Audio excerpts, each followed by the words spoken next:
All right, allowing people to connect to audio here, but we'll get started in a minute. Welcome.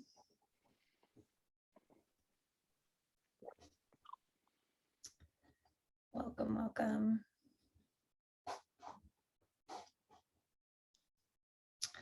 All right. Well, welcome, folks who are able to join us. We're excited to have you all here and excited to spend this time with you all and have some knowledge sharing about e-commerce success stories for the value-added producer.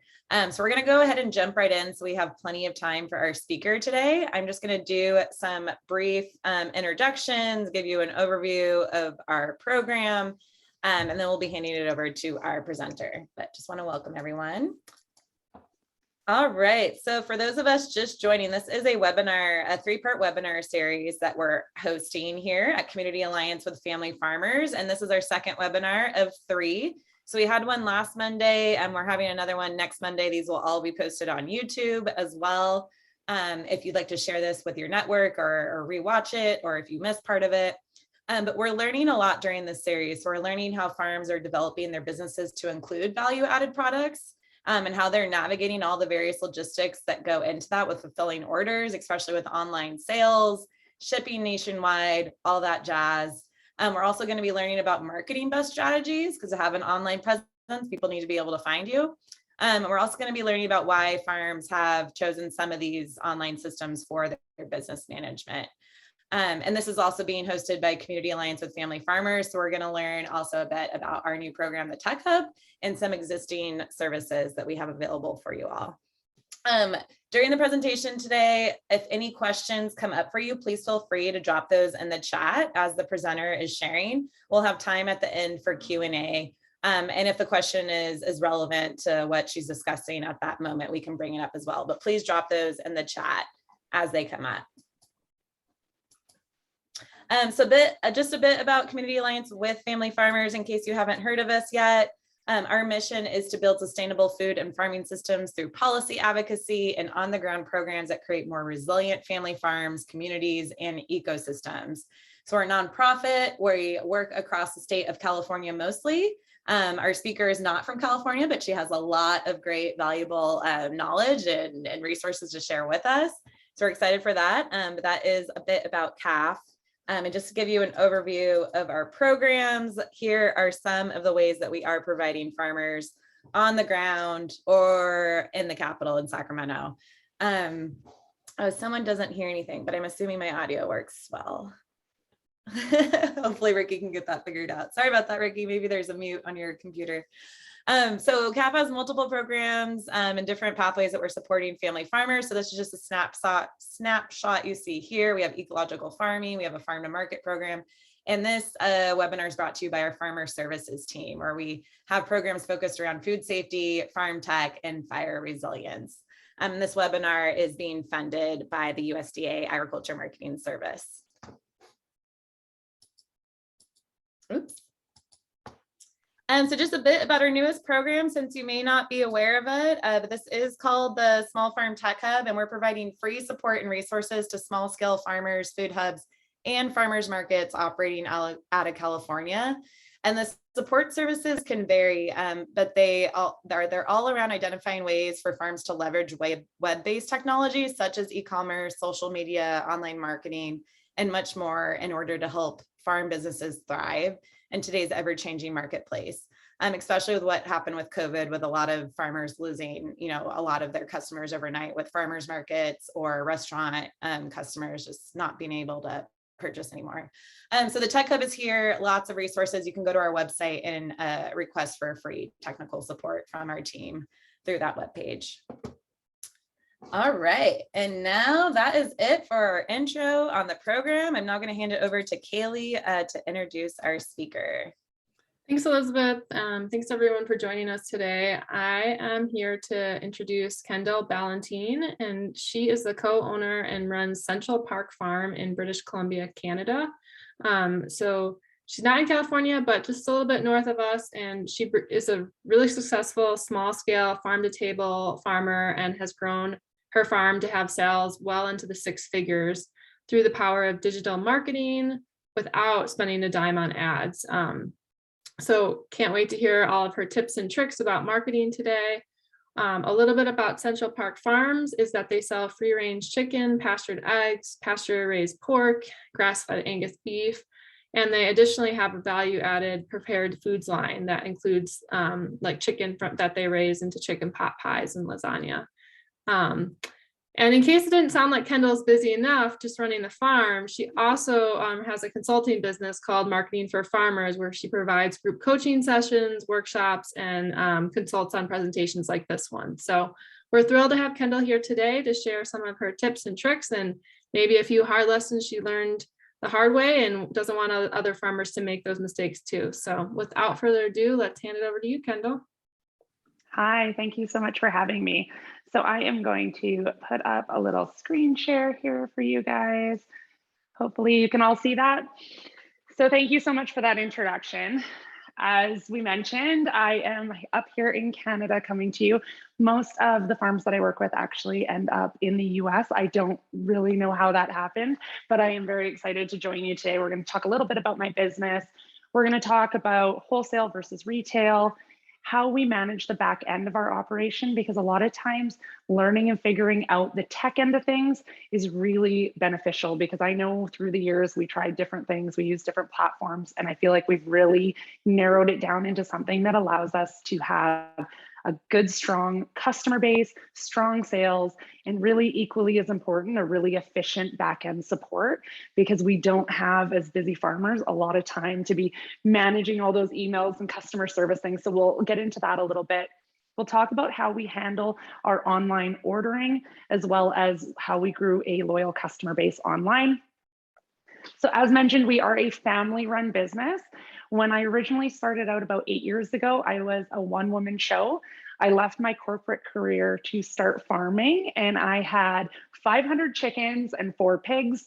We are now a team of 9. We're just touching on 7 figures gross annual sales. We were previously very heavy in farmers markets. So we did the bulk of our business up until last year as a farmers market producer. So I'd say about 90% of our revenue came from farmers markets, with a tiny bit peppered in there for wholesale.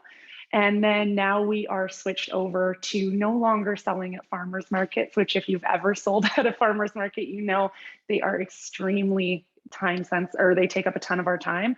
So we decided that we wanted to try to switch gears and focus more on doing home delivery. So now we are completely taking all of our sales into that model. So we'll talk a little bit about how we handled that shift. And then we also specialize in events, workshops, things like that. We do on-farm butchery workshops. We do special long table dinners where we bring in chefs, cooking classes, things like that.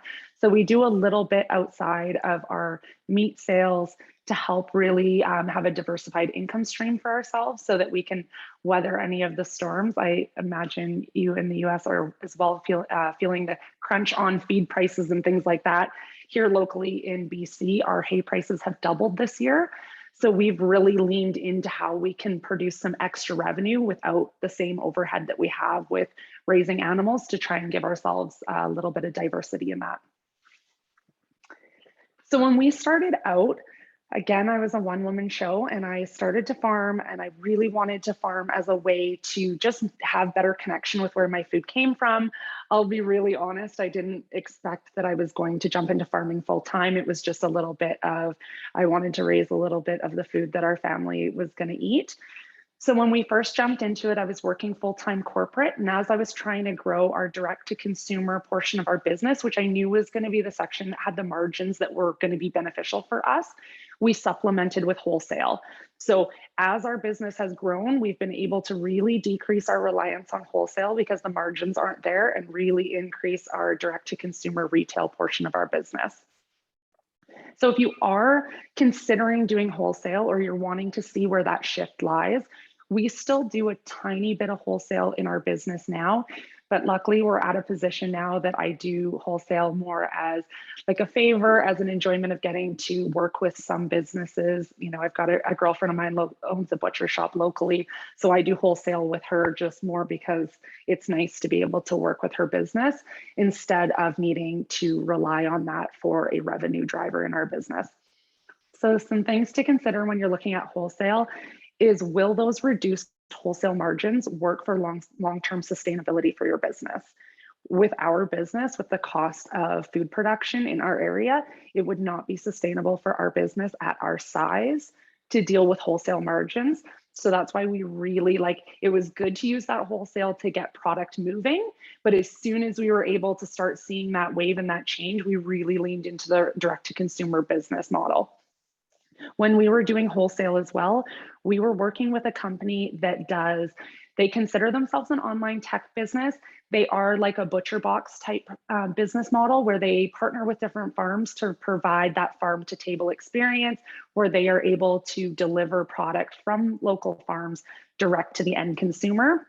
We knew going into there that our margins were going to be decreased in that model, but we also knew that as we were growing, we wanted to put ourselves in the position that we were able to get rid of that middleman position and take care of that direct to consumer delivery model ourselves and really lean into e-commerce.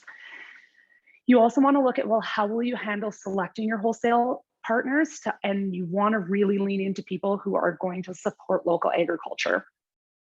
Do they understand things like, I can't sell you just tenderloin out of my beef. I don't produce enough beef to be able to supply a large restaurant with just the specific cut that they want. So we've been really selective with who we choose to partner with. And we've also had issues in the past where, maybe a restaurant with the best of intentions, or sometimes with not the best of intentions, they want to partner with us because we've always had a really strong customer base and strong customer loyalty. And we've also had a really good following on social media. So sometimes we would run into situations where a restaurant wanted to partner with us. They'd order from us a few times, put our name on their menu, and then all of a sudden you would see a decrease in those orders without a change of the copy on their website or the copy on their menu. So it was really important to us that we really controlled and became the driver's seat on who we were partnering with to make sure it was a really good fit. When it comes to what tools we're using to manage our farm, we have learned that being efficient, we are employing 9 people now, some part-time, some full-time, but I handle almost all of the administrative back-end tasks within our business still. So it's really important to me because I was a one-woman show. I started and I did 100% of the farming and 100% of everything for our business. It's really important to me that I find efficiencies in our business so that I don't spend 100% of my time on a computer, because that's not the part of my job that I love the most. So I need to really be efficient so that we can lower the overhead for that and so that we don't need to bring people in for those roles. So with the way we have our backend set up, we use Gmail. So we use an email address that has our own custom domain. So info@centralparkfarms.com. We decided that we really wanted to put a foot forward where we had our own domain so that we could have our website as well as our email, having that united centralparkfarms.com. So we use Gmail to manage our email. We also lean really heavily into the Google suite of products. So we use Google Calendar to keep all of our stuff organized. So aside from simply doing the farm, I also do the farm marketing and the things where I do coaching and mentorship and teaching inside of that space. And then I also have other businesses, like we are in the process of doing a complete restoration on a hotel that we recently acquired last year that was built in 1899 with the goal of having a farm to table restaurant in the hotel, accommodations, a place for retreats, and it is close to our ranch. So we are working through that process. So being organized with my calendar so that when I say I'm going to show up to something like this, that I'm actually on time. We lean into Google Calendar really heavily for that.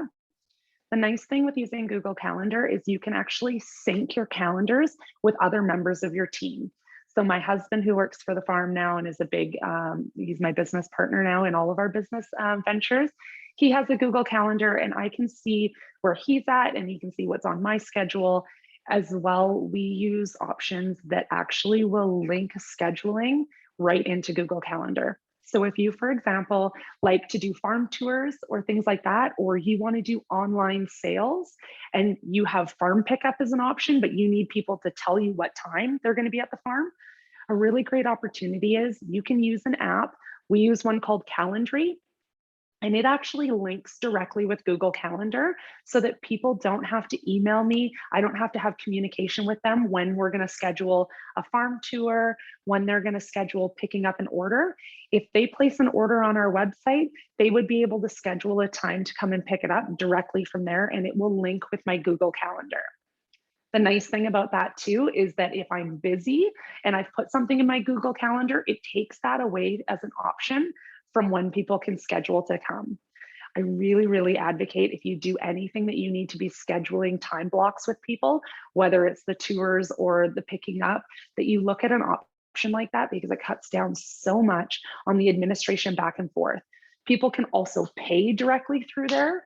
So if you do farm tours and you want people to say maybe they're going to pay $25 to come and do a farm tour, whether that's refundable off of product when they come, or whether that's just going to be a revenue earner for you, it will allow you to send them a link or include a link on your website, and then they're able to go in and you could set it up that you only want to book farm tours on Saturdays between 10 and 2, and it will only allow them to schedule what you have allotted in your calendar, and it will automatically go into your Google Calendar. It's a really great tool if you do any of that kind of stuff. We also use Google Drive. Google Drive is going to be where we hold all of our accounting paperwork. It's where we hold every receipt, everything that we need to do so that we can have remote access from our bookkeeper. Our bookkeeper doesn't work on our farm. Our accountant doesn't work at our farm.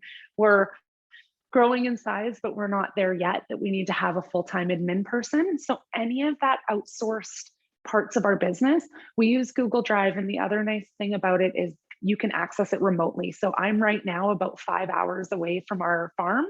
I can hop onto my cell phone and I can jump on Google Drive and access any of our documents that we might need. If it comes up, I can pop in there and get a copy on my phone or on my laptop.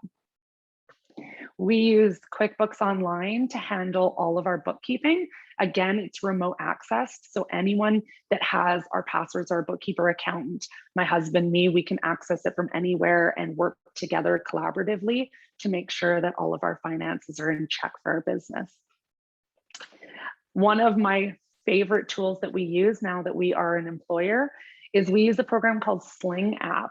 And it is an app on your phone. You can get it on your computer as well.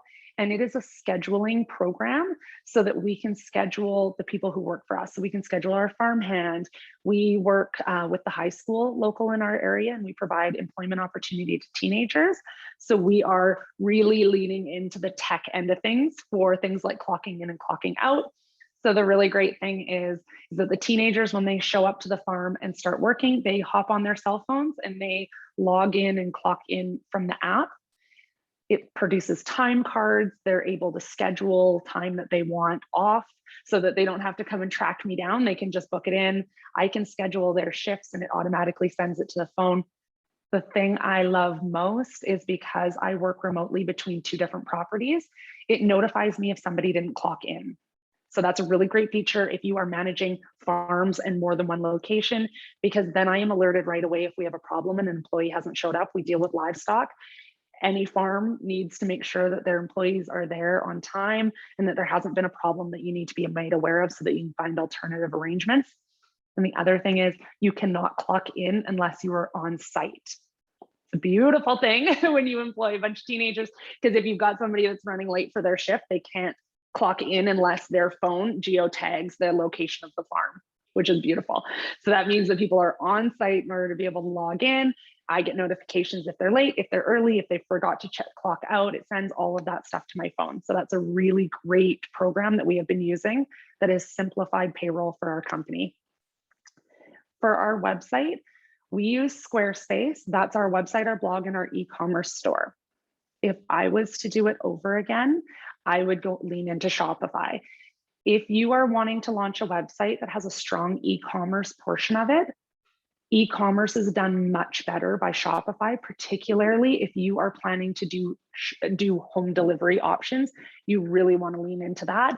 And then we use Square for our point of sale processing. So back when we were at the farmer's market, now when you're at the farm store, we lean into Square for that.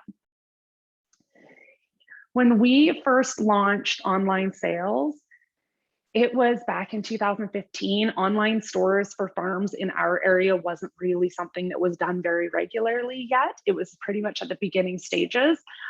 I just came from a business background. I am a first generation farmer. I did not come from a farming background. I came from a business background. So I had an understanding of e-commerce through my past life. So I thought, well, why wouldn't I just do an online store for my farm? So we launched one. And when we first launched it, we just started with mixed meat boxes because it was just me. And I did not have the capacity to be able to pack all these orders with individual cuts and really like lean into a strong e-commerce. So I thought I'll make an online store. I'll put 2 different products. I had a $150 mixed meat box and a $300 mixed meat box. If there are any meat producers in this group watching this, we got rid of doing sides because I didn't like how much effort it was to coordinate with customers for their cut list, sending them the butcher list. And I just felt that it was taking too much time. And here in BC, it's really hard to get butchers, very hard to get butchers. So I didn't want to create any extra work for them having to manage different customers with different cutting instructions. So instead, I made variety boxes. And that was how I handled that kind of bulk buy for meat for our farm. And that's how I handled it, was through the online sales. We started to get more and more into online sales as we grew in revenue, and I was able to bring more people on. As soon as my husband got more involved with the farm, my mom left her corporate career and came and worked for me, and now we are a full family farm. But once we had some extra hands, we started to put more and more product online and be able to do orders that were by the cut, where people could shop just like a grocery store online and buy exactly the cuts that they wanted. And we got away from doing those pre-done boxes. When we were leaning in really heavily to online sales, that was when we were still at farmers markets. So we were using our online store as a way to generate increased revenue at the farmers market. And at that time, we didn't have a location on the farm that I felt really great about having pickup from the farm. So we used all of our online sales and we used the farmers markets as like a pickup hub. It ended up being really cheap real estate for us to use the farmers market as a pickup location. And the really great thing about that was it meant that I could market ourselves outside of the farmers market. So we would market Vancouver, for instance, is a location that's very close to our farm. Instead of just worrying about what customers are going to come to the Vancouver farmers market, we were able to market to all of Vancouver and tell them they could pick up at the Vancouver farmers market every week when we were there. The great thing about that is that it didn't matter if it was snowing, it didn't matter if it was raining, it didn't matter if somebody had gone out too late last night and now it's Sunday morning and they're cuddled in bed and they don't want to get up out of bed. I already had the sales. I had generated the sales from them, so they were going to come out to the market because I had their money, their order was ready, and it helped us process a ton of product and a ton of inventory, more than if we had just gone to the farmers market and relied on the marketing ability of the farmers market.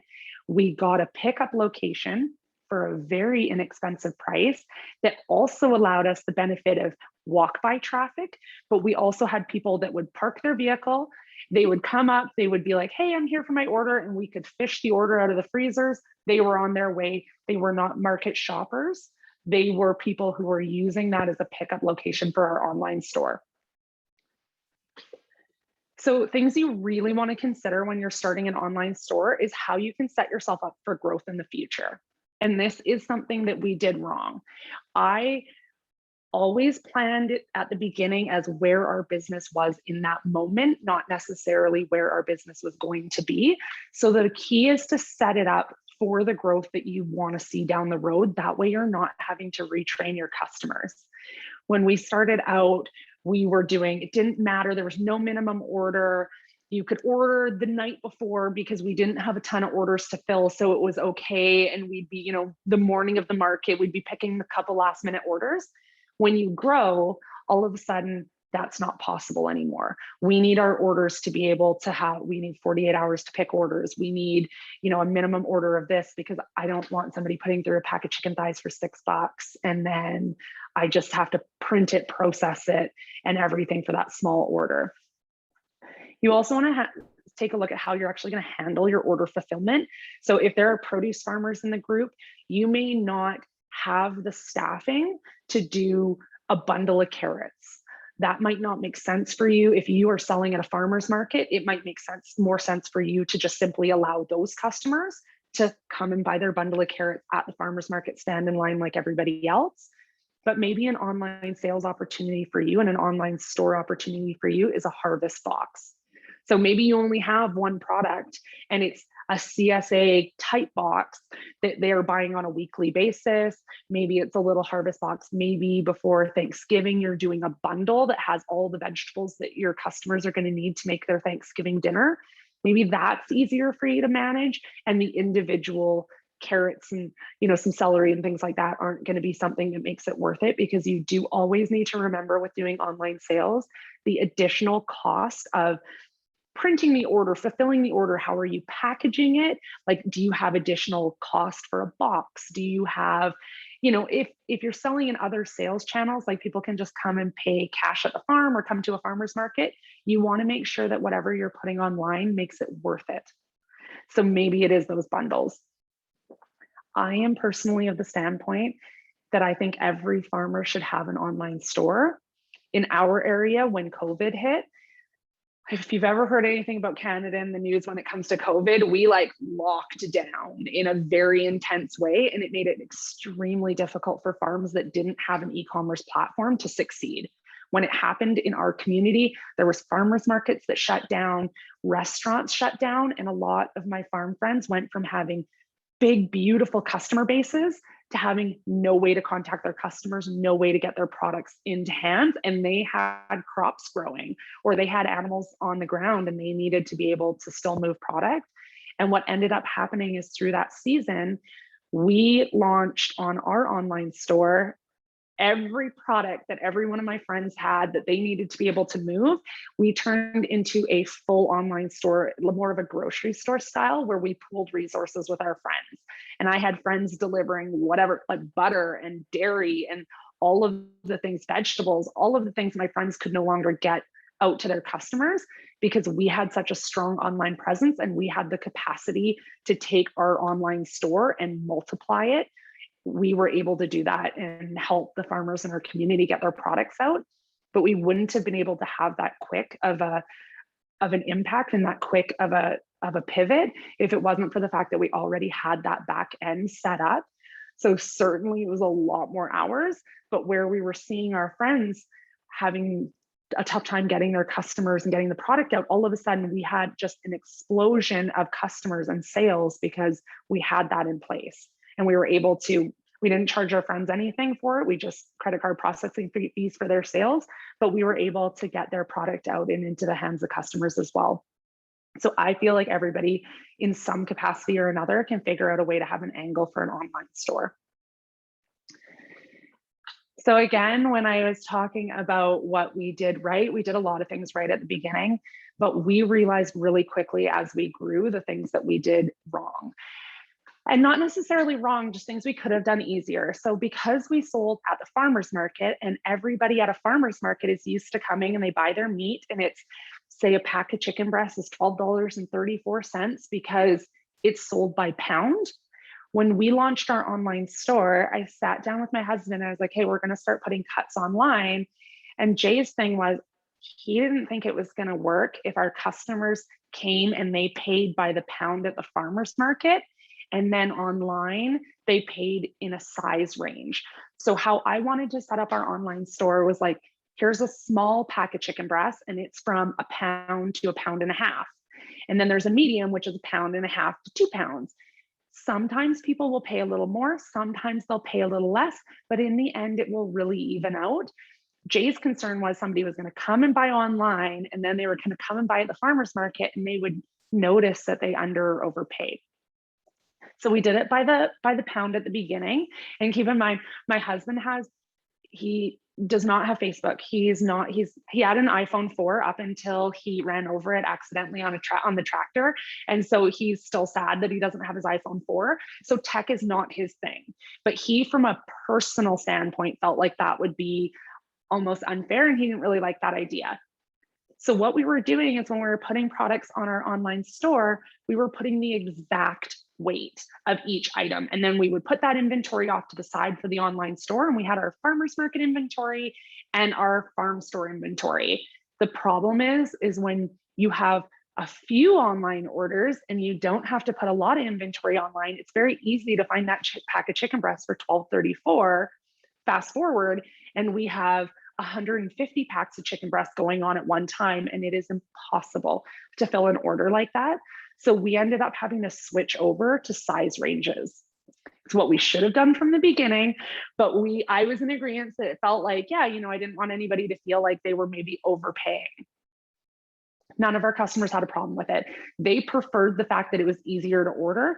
We keep those size weight ranges, to be fair. And I mean, sometimes they underpay, but it evens out in the end. And our customers actually ended up liking it a lot more. They didn't care that when they came to the farmer's market, they were paying by the pound, but online they were paying by the size range. It didn't matter to them.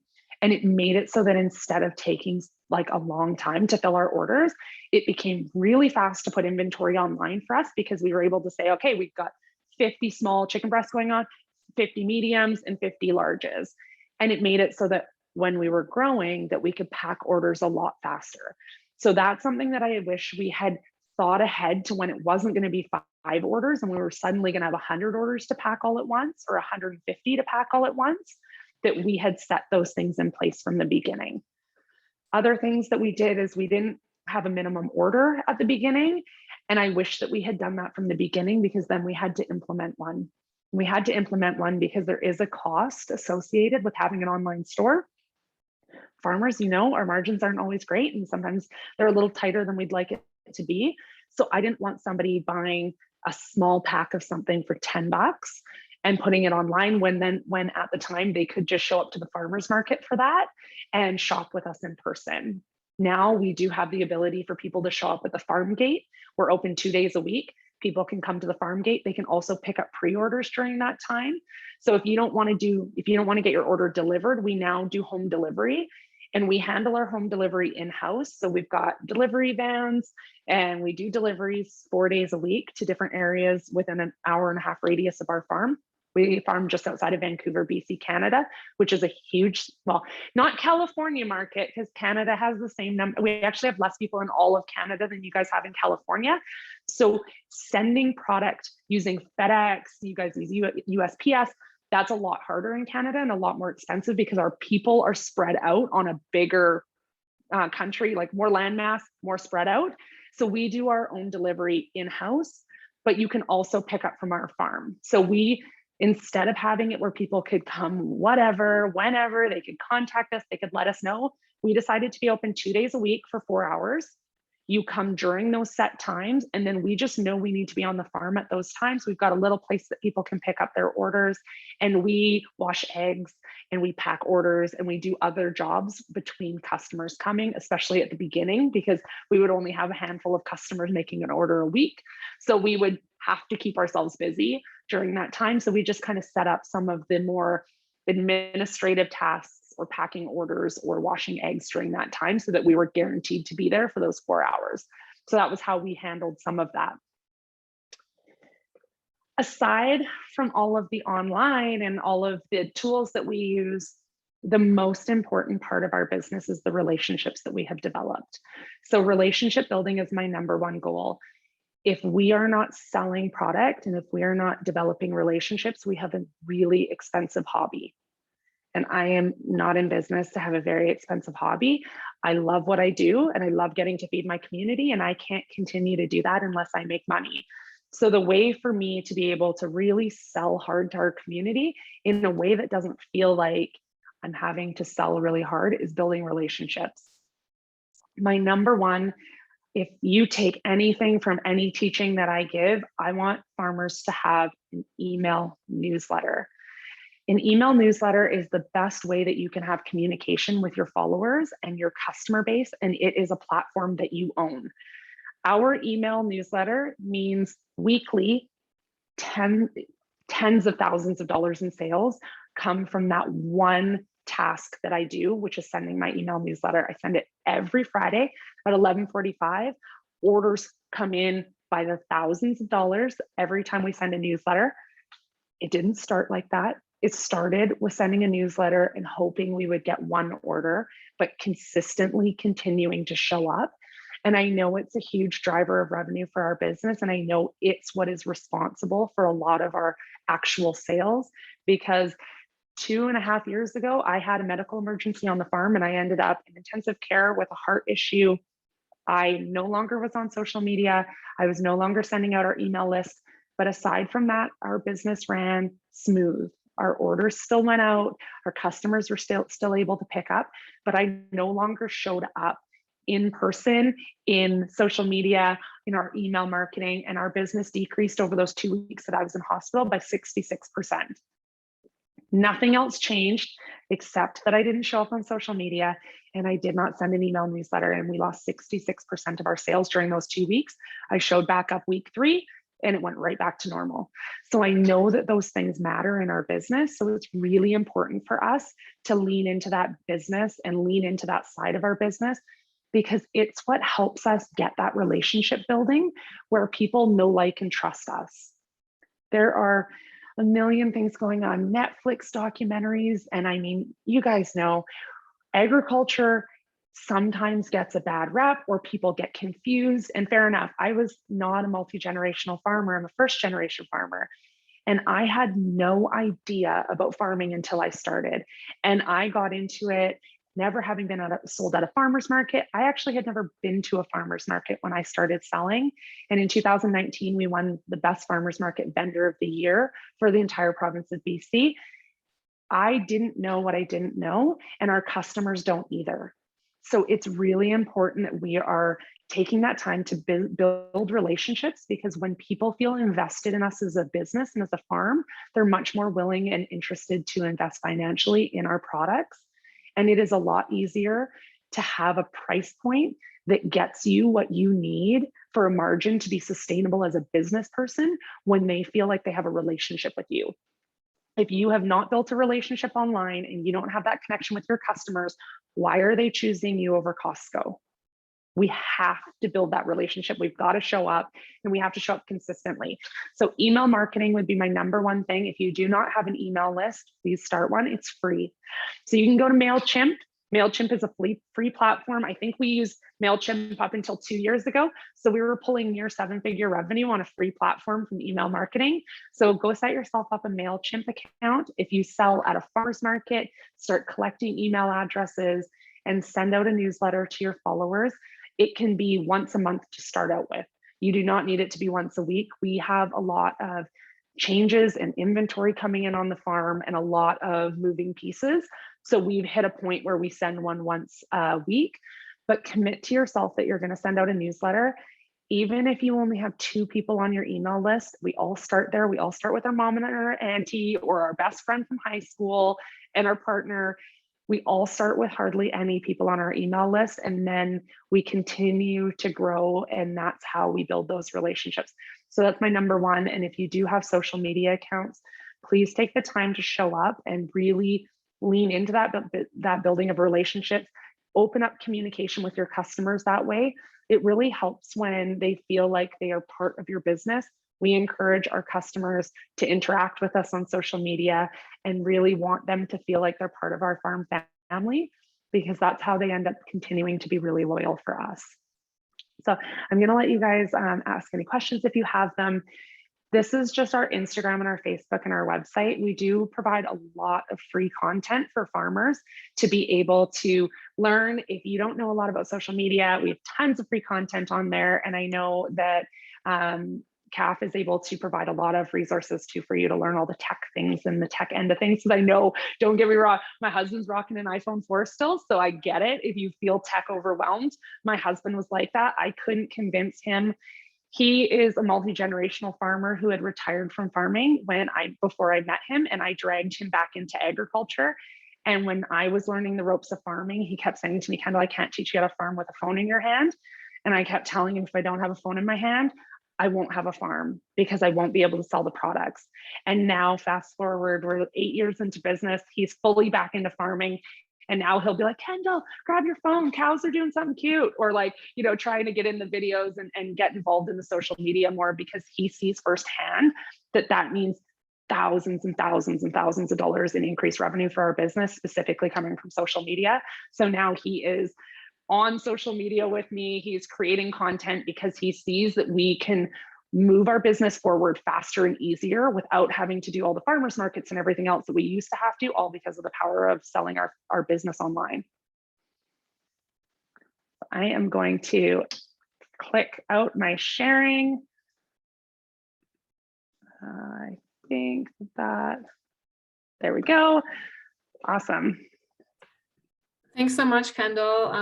That was filled with so many awesome little nuggets of information there. I have a question I want to start us off with, and then if others want to add anything to the chat box, feel free. Since you were just talking about the email newsletter there at the end of your presentation, I was curious if you could, if there's a general content that you have, like kind of like an outline of the content you include in your newsletter, and if so, if you could share a little bit about that. And then also if you have any insights into, like, is there a certain number of times you quote unquote have an ask to the customer to buy, right? Like, is it only once? Is it 10 times? Like, yeah, things like that. Yeah, so Gary Vaynerchuk, who is a very famous marketer, he always says you want to jab, jab, jab, right hook. So you don't want to ask people every single time you're interacting with them to buy from you, because that starts feeling salesy instead of that you're there to really build relationships. We want to educate, inform, inspire our customers. And the beautiful thing is, I hear from farmers all the time, and they're like, Kendall, my life's boring. I have nothing to share. It isn't, because we are selling to people who want that connection with farm. The things we think is boring, the things that we think like we're just going out and feeding, that's some of the stuff that is the most reactive, the most like engaging content. I have people that say to me, they're like, I literally just show the videos of you feeding animals to my kids every single day. My kids are always like, I want to see what Farmer Kendall's up to. And they watch the videos, and we think it's what we do every day. We think it's boring. It isn't. If you are a multi-generational ranching family, you have a deep history that I will never understand as a first-generation producer. Even though I'm in agriculture, what story you have to share is interesting to me. Telling me about the branding and the history behind it and where your property came from, how long it's been in your family, all of those things are interesting. So we just need to find what our angle is. For me, I was a first-generation farmer trying to learn the ropes. My animals were never where they were supposed to be. I was the underdog in farming in every capacity. That was my connection point. People were like, oh, there's Kendall and her cows are out and her pigs are, or there's, you know, that was the thing that people wanted to root for me. I was 27 when I opened my farm, and Jay wasn't in the picture as far as the business was concerned. I was just me. And so people related to that. There was like some sort of, they could find a piece and a connection point there. And there was enough that was different. They wanted to root for me. That was my connection point. If you are a big ranching family or a big farming family, show us stories behind your farm. I promise you they're interesting. And that way you've built the relationship piece, and then you right hook and you ask them for the sale. If you continue to have that engagement where you're asking people, you ask them questions, you encourage them, you get their opinions, and then they get so used to involving and getting into your business and responding and answering that when you ask them to go to your online store and buy, they've been saying yes for so long and taking part in your business for so long, they just go because they want to be part of it, and they've been part of it, and they feel like they are building this business with you. We do a part of our business now. We sell something called Digital Ranch Club, and it is a members only section where you get private content on our Instagram, on our friends only page. People pay for that. They pay for that separate section where I can deep dive. For my animal producers in the group, it's a great way for us to be able to share content that would maybe get us in a little bit of trouble with animal rights activists a bit more. We can share some butchery content, things like that, without creating, because it's private. And no animal rights activist is going to pay 25 bucks to me to, like, they're not going to support me financially. So it's a good little bucket for us. But I call them my informal board. They join us and they get to have a say in how we farm. We get to ask them, like, hey, we're gonna do this with this round of pig. Do you want to see these cuts or these cuts? Or do you want to see us at this farmer's market? Or would you like us to launch this workshop? And we get their opinions. So then when we go to sell the idea, They feel like they were developing it with me at the boardroom table and now they want to join. So it's constantly trying to create that engagement and that back and forth conversation so that they feel truly invested in your business. And then it's a lot easier to ask for that sale and have it work. It also is great because you can test ideas. Like we just launched a butchery workshop where you come, you're going to break down a whole hog, fill your freezer. I didn't know we're outside of Vancouver. Vancouver's yappy. I know you might not. Vancouver is yappy. I didn't know if people were going to be interested in coming to the farm and like actually doing butchery. We've sold out 4 workshops now at hundreds of dollars a piece. It's working out. Like I think each one of our workshops, we're going to make about $2,000 of net take home on each one. We've sold out 5 now. And my husband's, so it's like, it's definitely working for us.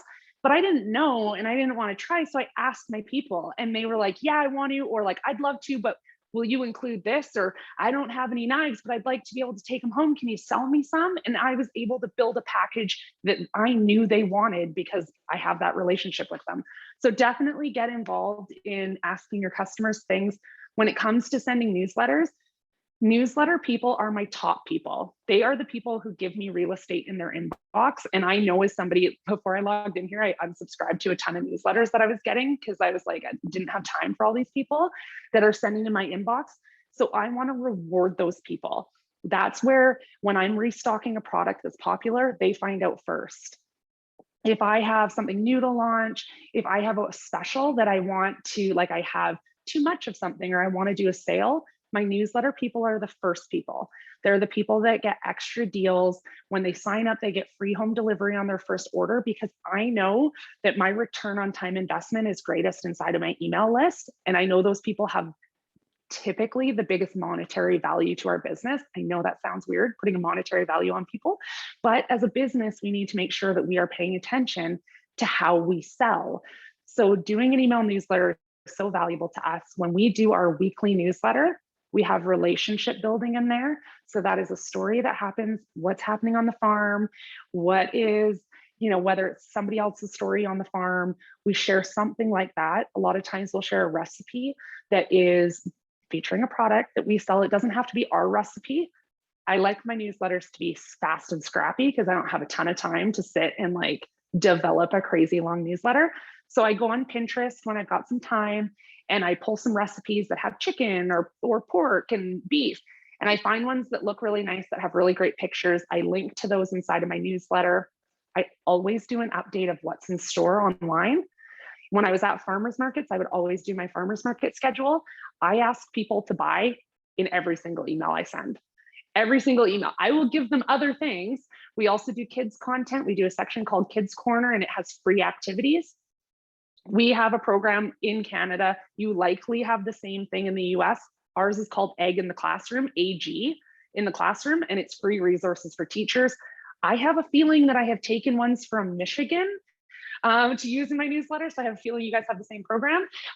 Free resources for teachers. Go in there, grab a resource, stick it in there. Parents will appreciate the fact that you did something that made their life easier. Again, we're relationship building. I will put a coloring sheet that I found for free on Canva, another program I use all the time. If you search farm worksheets, they have a ton of them. They got farm animals, they got vegetables, whatever. Download one of those, put it in there. And I always put a little blurb like, print this out for your kids. I really hope that you get to enjoy a cup of coffee while it's still hot. Like it's that thing, right? My target audience is women. Women make the bulk purchasing decisions when it comes to groceries. If I can get a mama or a dad or a grandma to be able to have a cup of coffee without having to stick it in the microwave because they printed off a worksheet and their kid is sitting there and doing the worksheet, I just won. Like I won. They're buying from me because they got a cup of coffee while it was still hot and they think about it when the kid's doing the worksheet. Bonus points is I asked them to take a picture of the masterpiece and tag me in it on social media. Doesn't have to have their kid in it because internet safety, just the drawing that they did, and I'll share it. The nice thing is that they've now shared it to their social media that their kid did a free kids activity. They've tagged my farm in it. Their mom friends see my farm. Now they're on my page and now I'm growing my account and I'm growing it under a stance that I didn't just show up here and ask you to buy from me. I showed up here and I tried to help you too. It's the full circle that we need to do. Wow, Kendall, thanks. Yeah, that was a really good deep dive. I have many more questions, but I want to not hold the floor. Elizabeth, do you have any questions? I'm not seeing any hands raised or anything else in the chat box right now, but Elizabeth, I'll give you the chance. Oh, sure. Yeah. And other folks, feel free to raise your hand or just chime in or put in the chat if any questions come up for anyone. But yeah, I wanted to know percentage of your subscribers who are paying customers. Do you do that analysis like monthly or quarterly and see how it's growing or how it's doing, or just share more on that, I guess? Yeah, so I'm somebody who, like, I really want to advocate the fact that you can make a ton of money with not a ton of newsletter subscribers. So if you're sitting there and saying to me, like, I've got 50 or I've got 10 or I've got 5, keep in mind those are your most invested people. I would rather have a really small number of followers that are heavily invested in my business and are actually paying to be part of whatever it is that I'm producing. So we see people and they're like, I need to have 100,000 followers on Instagram and I need to have a huge following on my email newsletter. You do not. You need a small number of super invested people. So I am good at making sure that the people that are following me, and I'm just going to be real blunt, I'm really good at making sure the people who are following me are actually buying from me. And I do that by making sure that I really target my messaging to who my ideal customer is. Everyone's welcome, but the people who buy from me are the ones I like make sure that they got the best seat in the house.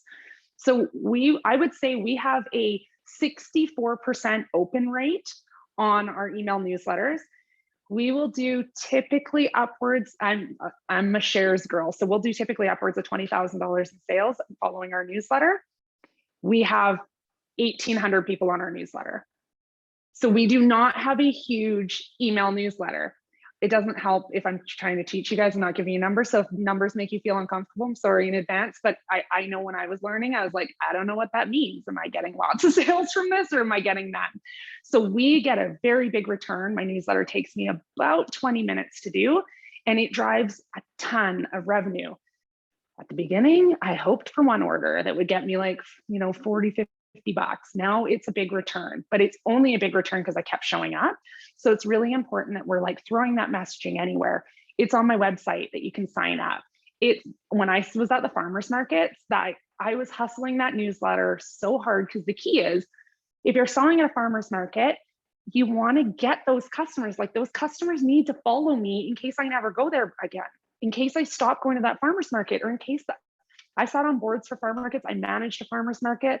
Not all of them stay around. Sometimes, unfortunately, something happens and that farmers market needs to close.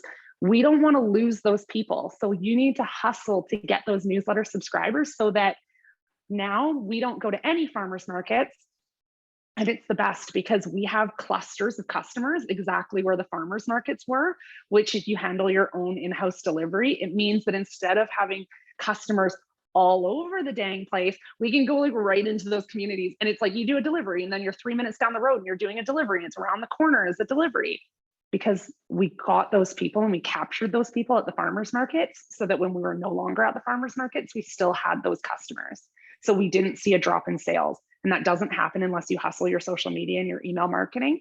And the reason I push email more is because we own our email list. We don't own our social media following. If you are a meat producer, you are at risk of losing your account, because we go against the terms and conditions on Facebook and Instagram. We go against community standards. We shouldn't, but we do. And at the end of the day, they control how many of our followers see our content. They control whether we have an account tomorrow. I want to own my following. So my email list is where I put most of my focus, and that's where we generate the most conversion of time to actual sales. Kendall, just quick follow up on that one. With looking backwards now at your path, and you have these great email lists that you gathered through the farmers markets, do you think it would have been possible to be where you are now if you had like skipped the farmers market phase, right? If somebody's watching this is a new farmer and is like, can I get to there without having initially built those relationships at farmers markets? Absolutely. You need to figure out how to target those people through social media or through in-person in any capacity. For example, if I was going to be starting and wasn't going to be attending a farmer's market, my number one goal is to get them onto social media. You get them to social media, then you get them to your newsletter. So social media is not dead. It's very much important, even though we care more about our email list. So if I was starting again and wasn't doing farmers markets, I would go to the farmers market accounts in my community, and I would start interacting with the people who are posting. So when you go to the farmers market, you go over to the photos that people tag the farmers market in on Instagram, and then you start interacting with those photos. You thank those people for supporting local agriculture. You tell them that their basket of vegetables looks so good. You give them a suggestion if they just bought a bunch of zucchinis on your favorite zucchini recipe. The reason is, you know, those people are local. You know that they support small scale producers. They shop at the farmers market. They are your people. You want those people to learn about your business. Now, when they click over to your farm, you've got in the thing, shop now on our online store, delivering direct to your doorstep through California. They can immediately say, this can be a farm that I support because they are in my area. I can order online and it delivers direct to my door and it's in my area. You want to go and find those people and now bring them over to your Instagram. And now you are creating know, like, and trust that it's easy to get know, like, and trust at a farmer's market because you're face to face. If you're a little bit social, it's pretty easy to develop those relationships. Now we need to show up in a capacity on social media to do the same. And that's why farmers need to show up with their face. I know it makes you nervous, but start off with a picture of yourself. Start off with creating Instagram stories where the camera does not face you. Maybe you're showing your crops and you're talking about tomatoes and the different heirlooms so that they're hearing your voice. Start with some of that and then work your way up to being able to actually record with your face on camera, because that's how you're going to get that same relationship building. You need to go out into the community and find those people and bring them back, even if it's not at a farmer's market. It helps if you can figure out who your ideal customer is. Again, I can narrow it down. My ideal customer's name is Jackie. Jackie is in her late 40s, early 50s. She cares about her health. Her kids have moved out. Like I know who Jackie is. And the reason that I do is then I know that if I need to get more customers on social media and more targeted followers, I know Jackie cares about her health. So the local yoga studio just outside of Vancouver is where Jackie hangs out online. She goes to that yoga studio. So now I'm following that yoga studio. And when they do a post about self-care, and they're like, what did you take a yoga class? Did you drink a mimosa? What did you do self-care on Sunday? I comment, I did a little bit of meal prepping today after a busy day of farming because I know fueling my body with healthy food is going to be the best thing that I can do for my self-care. I don't comment, follow me, I sell meat. I put something that's of value on that so that Jackie sees it when she sees that post and she's like, that's going to beat my mimosa Sunday. I mean, maybe not, but she sees it, she finds value in it, she clicks over, and then instantly she realizes she can buy from me because I deliver direct to door. I sell pasture raised meat. I am Jackie's farmer. She relates to me. We find a connecting point on my Instagram, and now I've won Jackie over. So that's what we always have to be thinking, like, where are our ideal customers hanging out? How can we bring them back to our farm? Maybe it's running an ad in like an edible magazine. There's lots of different ways that you can do things, like getting involved in events locally with other farms. You don't have to go to a farmer's market, but if you do shop at a farmer's market, don't rely just on the market, rely on your marketing at the market to be able to make sure that it's sustainable if you ever decide that you want to have your weekends back as you can get for farming. If you want to have any of those times back, you need to make sure you hustle it so that you have some protection in place. Thanks, Kendall. Gosh, this hour's just flying by. We've only got a couple minutes left, so we're going to move on from Q&As right now to a couple slides to wrap up. So Elizabeth dropped in the chat box the link to the community line to the Family Farmers Small Farm Tech Hub. It's also on the screen there. We've got ability to provide free technical assistance on a number of different topic areas, so feel free to circle back with us. And we have one more webinar coming next Monday in this 3-part webinar series, once a week here the last 3 weeks. It's going to be another farm that does pasture raised meats, but this farm is located in Ohio in the US, and they ship nationwide. And so we're looking forward to hearing from them next week. If you can register at that link at caf.org. And yeah, just thank you everyone for joining us today. Thank you very much to Kendall for sharing all of your knowledge on so many different topics. This has been really valuable and we really appreciate it. Thank you so much for having me. All right, have a good evening, everybody. And thanks a lot. Take care. Bye.